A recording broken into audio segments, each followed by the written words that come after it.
I'm going to talk to you about how to become a social beast. That seems to be a buzzword that whenever I'm working with my guys one-on-one or guys are just interested in working with me, they're like, Christian, I've seen your stuff online. I really like it. I like how socially free you are. I want to become a social beast, yeah? I want to be able to approach any woman, anywhere, anytime. I want to be able to create cosmic connections with wife-worthy women. Also, I just want to feel free from bullshit. Because this is what I say to my guys. Like, I'm not a dating coach. I'm not a day gamer. I'm not some weird low-value pickup artist. I see myself as a freedom from bullshit practitioner. And the guys who are associated with me, the guys who want to become social beasts, they want to feel free, right? They want to be able to remove their social blocks, come out of the closet of heterosexuality and get the women they know they fucking deserve without feeling as though they have to put on a performance or feeling as though they have to wear a mask. What I found to be true is success with women, becoming a social beast, it's an inside job, right? I would say success with women is 93% in a game because internal state equals external reality. Even if it's not true, we make it true by believing in it. Perception is very much reality. So before you even go out to interact with the world, interact with women, the thing that I do on a daily basis is I do activities that make me feel good, that make me feel alive, because the glory of God is in a being fully alive. When you're interacting with women, when you're interacting with the world, when you want to make social connections, what I've found is true confidence is the transfer of certainty. Yeah, true confidence is making other people feel confident in your presence. Like, how do you make somebody laugh? You make yourself laugh first. So I think a big reason why guys struggle with social skills is because they just don't feel that good within. So what I do at the start of my days is I train 90 minutes of martial arts. Yeah, I go to the Muay Thai gym, I train for 90 minutes. By the end of those 90 minutes, I'm in what I call godly frequency, which is the removal of doubt. That's another definition that I've got for confidence. True confidence is the removal of doubt. It's when you feel like your true self, beneath the bullshit, the layers of nonsense, sedation, compliance. This is why guys who tell me, Christian, I want to become confident, for me, it doesn't make sense because your natural confidence is already there. It's just buried under bullshit in the same way that every guy who's already got a six-pack is just buried under a layer of fat. So when I'm working with my guys one-on-one and I'm allowing them to become social beasts, really what I'm doing is I'm just allowing them to remove everything that isn't them. So at the start of your day, before you even interact with the world, do something that makes you feel alive. Do something that makes you feel good. If you're anything like me, you might like training martial arts. You could go to the gym. You could lift heavy weights to feel more like a beast. You could interact with people who you enjoy spending time with. Like, you might have a good social circle. So just go meet up with your friends before you go out to approach anybody. Maybe it's making a video of yourself in public. You might be a creator like me, and you might get energy by making pieces of digital art, making videos. You can make a video outside in public. Do something that makes you feel good, okay? Do something at the start of your day that makes you feel alive. Because by the time I've come out of the martial arts gym, it already feels like I've done 10 daytime approaches. I already feel super alive. The next thing that I'd say to you is something that I've found to be very useful for the guys who I work with is reinventing your self-image in a new location, okay? Because you might be in a situation right now where your identity is attached to an environment, right? Maybe you've been practicing a version of yourself in your current environment and it's making you stifled. Like your friends right now, they might see you as a certain person. They might see you as a guy who's not social, who's not good with women. And that dictates the reality that you live. And this is why when I work with guys one-on-one and they fly to whatever city I'm currently located, they can go through this identity metamorphosis where I push them into over 100 daytime approaches in 3 days. They go through this social renaissance, but they don't need to worry that they're going to bump into people who they already know. It's like they can burn this new city to the ground socially without feeling as though, oh, but what if people I know see me approaching? What if I get a bad reputation for myself in my city? What if my colleagues see me approach? What if my family see me approach?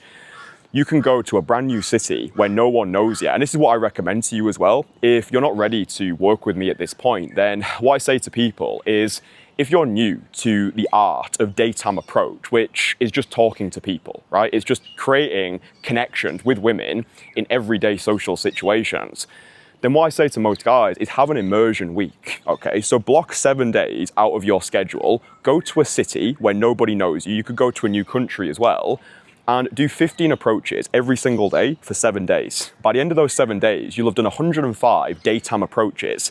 Every approach you do, you are investing into the identity of the man who you want to embody, the man who is already there.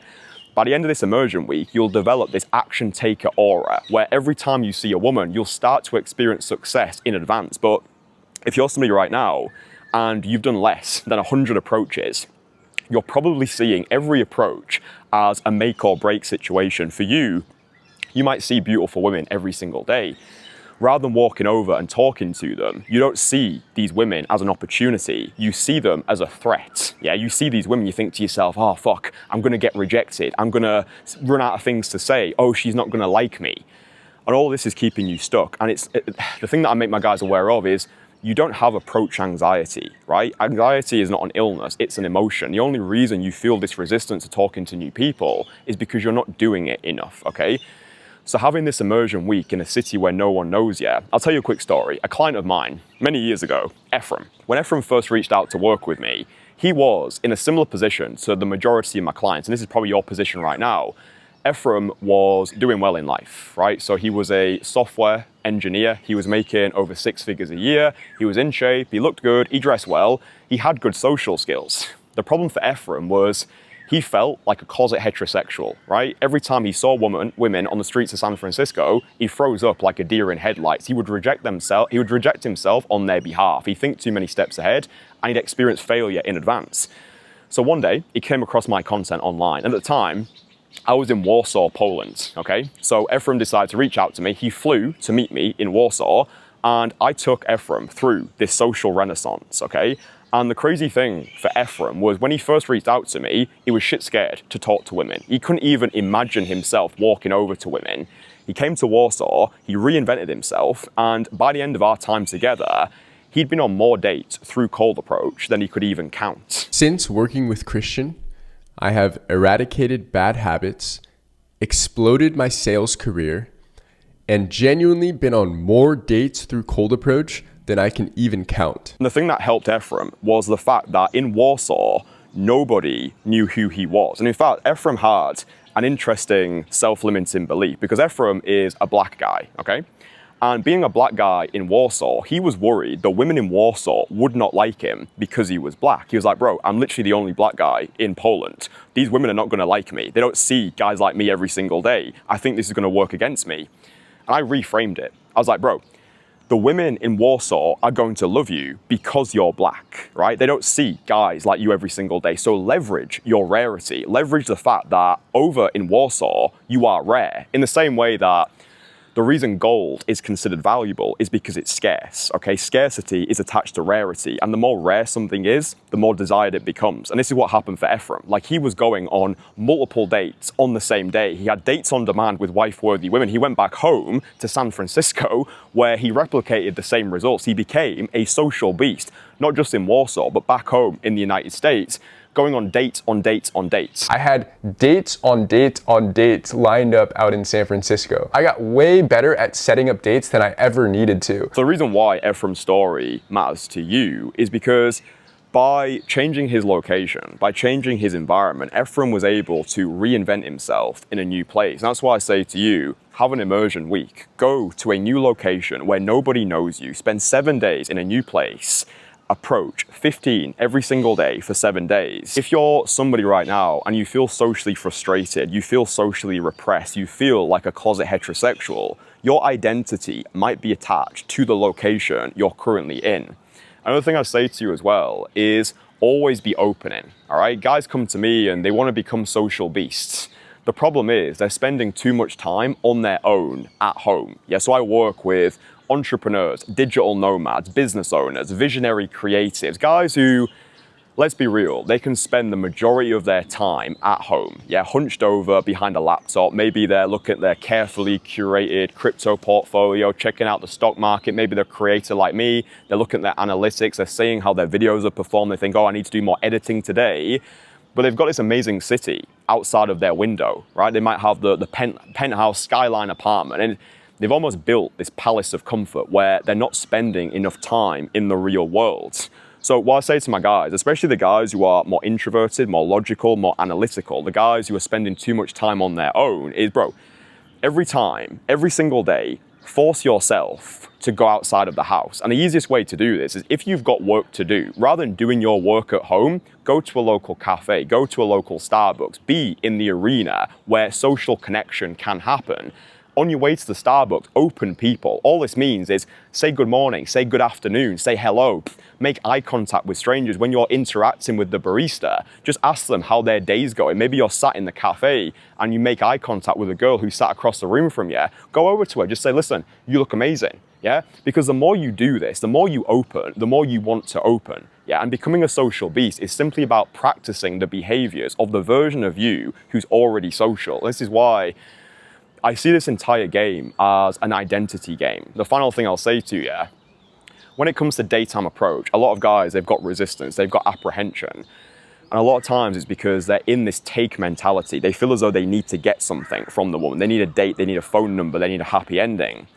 But if you're somebody right now and you've got a lot of resistance towards approaching women, all you need to do is go out with the mindset of giving. Yeah, being the reason she smiles, being the reason she has a better day, rather than being in your head thinking, oh, what if she doesn't like me?